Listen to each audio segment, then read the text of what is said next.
China نے اپنے Z-20T کی پہلی رونمائی کروا دی ہے اور زی اے شو میں انہوں نے اس کو اڑا کر دکھا دیا ہے۔ یہ بڑا ہی زبردست ہیلی کاپٹر ہے جو کہ خصوصی مشنز کے لیے ڈیزائن کیا گیا ہے۔ بنیادی طور پر Z-20 آلریڈی ان کی جو ایئر فورس ہے اور ان کی نیوی اور ان کی جو بڑی فوج ہیں اس میں پہلے سے کام کر رہے ہیں اور بہت بڑی تعداد میں انہوں نے یہ بنائے ہیں، لیکن یہ ایک نئی ورژن ہے جس نے ساروں کی توجہ اپنی طرف کھینچ لی ہے۔ یہ خصوصی مشن کے لیے بنایا گیا ہے جو ایک ہی وقت میں 8 فضا سے زمین پر مار کرنے والے میزائل اور 2 فضا سے فضا میں مار کرنے والے میزائل اور 11 مکمل مسلح فوجیوں کو ایک ہی وقت میں لے جا سکتا ہے، اور یہ تقریباً 20,000 فٹ کی بلندی پر جا سکتا ہے جو کہ بہت ہی زبردست جو کی صلاحیت ہے۔ یہ ہیلی کاپٹر بنیادی طور پر یوٹیلیٹی ہیلی کاپٹر ہے جسے چین نے امریکی بلیک ہاک ہیلی کاپٹر کی ریورس ٹیکنالوجی سے بنایا تھا، لیکن یہ ہیلی کاپٹر جدت میں امریکی بلیک ہاک کو بھی کافی پیچھے چھوڑ گیا ہے جو کہ بڑا پرانا ڈیزائن تھا، لیکن اسی ڈیزائن کو آگے لے کر چلتے ہوئے اس کو بالکل نئے سرے سے ڈیزائن کیا گیا ہے۔ یہ تقریباً 5 ٹن وزن اٹھا سکتا ہے اور اس میں rocket, missile, heavy machine gun سبھی کچھ لگایا جا سکتا ہے۔ امریکہ نے چین کو 1984 میں 24 عدد UH-60 بلیک ہاک ہیلی کاپٹر دیے تھے۔ اس سے پہلے چین کے پاس بہت زیادہ بلندی پر جانے کے لیے جدید ترین ہیلی کاپٹر موجود نہیں تھے۔ امریکی بلیک ہاک ہیلی کاپٹر جو ہیں وہ 13,000 فٹ کی بلندی پر جا سکتے تھے۔ چین کے پاس 80 کی دہائی میں ہیوی لفٹ ہیلی کاپٹر نہیں تھے۔ امریکہ نے جب ان کو 1984 میں یہ 24 عدد UH-60 بلیک ہاک ہیلی کاپٹر دیے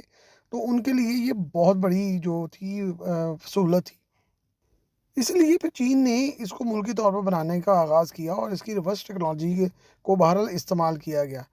Z-20 کا پروجیکٹ 2006 میں شروع کیا گیا تھا، لیکن تکنیکی مسائل کے باعث یہ ہیلی کاپٹر 2013 تک جو ہے وہ اڑان بھر سکا اور اس پہ بنانے میں کافی عرصہ لگا۔ 2008 میں جب چین میں تباہ زلزلہ آیا اور ایک میڈیم لفٹ ہیلی کاپٹر کی سخت ضرورت جو ہے وہ محسوس کی گئی تو اس پروجیکٹ پر کام زیادہ تیز کر دیا گیا، اس پر بہت زیادہ فوکس کیا گیا۔ 2015 میں اس ہیلی کاپٹر کی اہمیت جو ہے وہ بہت زیادہ بڑھ گئی جب پاکستان نے ایک امریکی MH-60 بلیک ہاک ہیلی کاپٹر کی جو ٹیل تھی وہ چین کو فراہم کر دی، جو اسامہ بن لادن آپریشن کے دوران گر گیا تھا۔ یہ بڑی ہی خفیہ ٹیکنالوجی تھی اور اسٹیلتھ ٹیکنالوجی پہلی مرتبہ ان ہیلی کاپٹرز میں استعمال ہوئی تھی، کیونکہ اس کی جو ٹیل تھی اس کی وجہ سے اس کی بالکل آواز بہت کم ہو جاتی تھی، اور یہ ٹیل جو ہے اٹھا کر انہوں نے Z-20 میں بھی آزما لی جس سے ان کو بڑے اچھے جو ہے وہ نتائج حاصل ہوئے۔ یوں اس طرح کے جو اٹیک ہیلی کاپٹر ہیں اور یوٹیلیٹی ہیلی کاپٹرز ہیں وہ بڑی تعداد میں بنائے جانے لگے تاکہ ان کو آسانی سے استعمال کیا جا سکے۔ اسی کی بنیاد پر، اسی کی طرز پر اٹیک ہیلی کاپٹر جو ہے وہ مکمل بنایا گیا ہے جسے Z-21 کا نام دیا گیا ہے،